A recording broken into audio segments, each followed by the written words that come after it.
come the day of Nowruz, a Persian festival, and this includes every other mushrikana religious festival. It says, come the day of Nowruz, the Persian festival, and somebody gives just an egg to a mushrik as a gift with the intention of ta'zeem of that day, then this person has become a kafir and all his deeds are destroyed. Text like this scares me because you and I, we are doing this without even realizing, and then we think that we are still Muslims.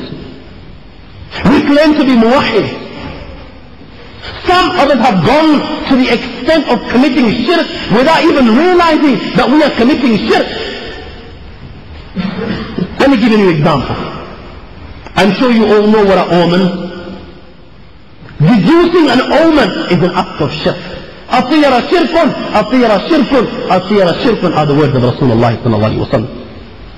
Shirk is not just about keeping statues at home and prostrating before them. It has a wider concept, and you will return to your ulama and you will ask them the concept of shirk and what shirk means in Islam. When a person deduces an omen or holds one of these superstitious beliefs, inside this there's the element of denying taqdeer. And at the same time, there is the belief that besides Allah subhanahu wa ta'ala, other things can also benefit and harm. This is why it is shirk. I'm going to explain exactly what I'm referring to. Before Nabi Kareem sallallahu alayhi wa sallam came, the Arabs held many superstitious beliefs. They believed that if an owl sat on somebody's house, it will bring bad luck. That person of that house will die, or one member of his family will die, as Ibn al-Arabi says. This they called Hamma. Then there was the month of Safar. They believed that this month of Safar, which comes after Muharram, the following month, they believed that this month was an evil month and they didn't perform any deed. They considered Wednesday as a bad day and the month of Shawwal as an evil month with regards to performing nikah. This was known as Safar, the other things have also been said. Then there was a practice of releasing a deer or a bird.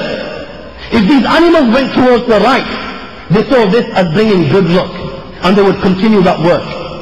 And if they saw it going towards the left, they saw this as bringing bad luck. This was known as al-i'yafa.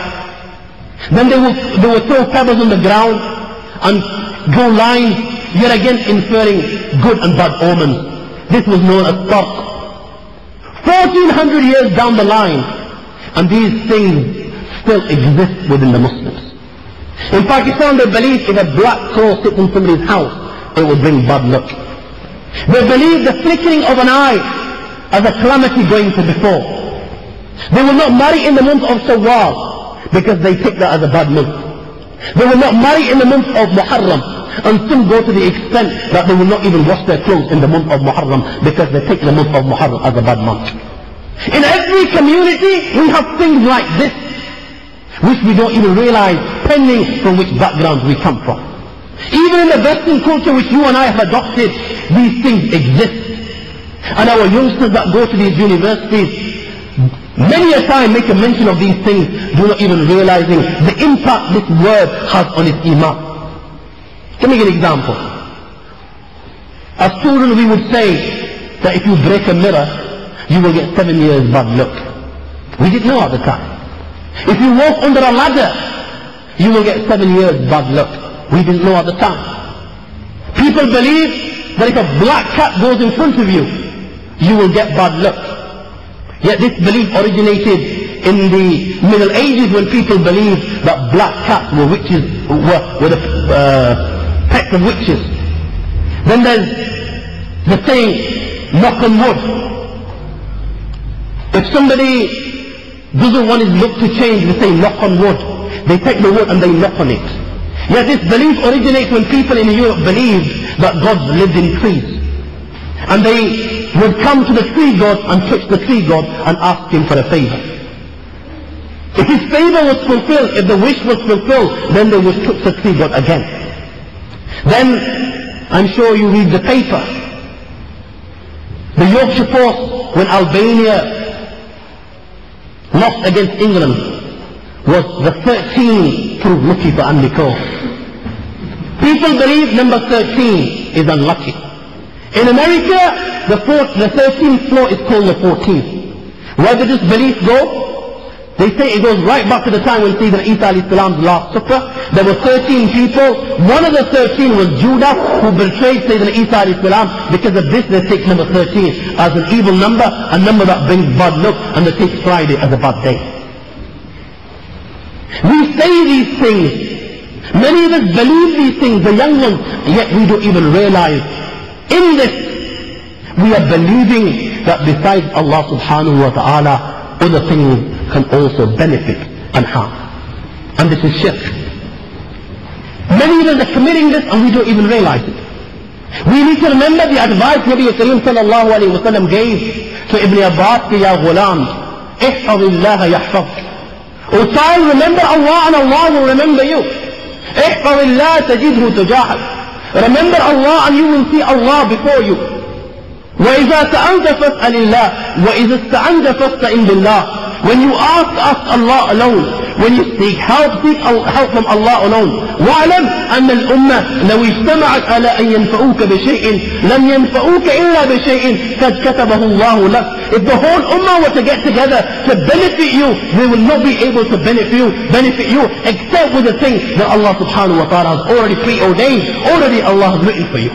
And if the whole ummah were together to harm you, then they will not be able to harm you except with what Allah subhanahu wa ta'ala has already written against you. The pens have been lifted and the sahifas have gone dry. I'm sure you all know who Mystic Meg is. I'm sure you all know what these zodiac signs are. Of course we do. We buy the paper just so that we can see what's written in ours. And if you tell me your day of birth, I'll tell you what's written in mine. Isn't it? Yeah, we don't even realize.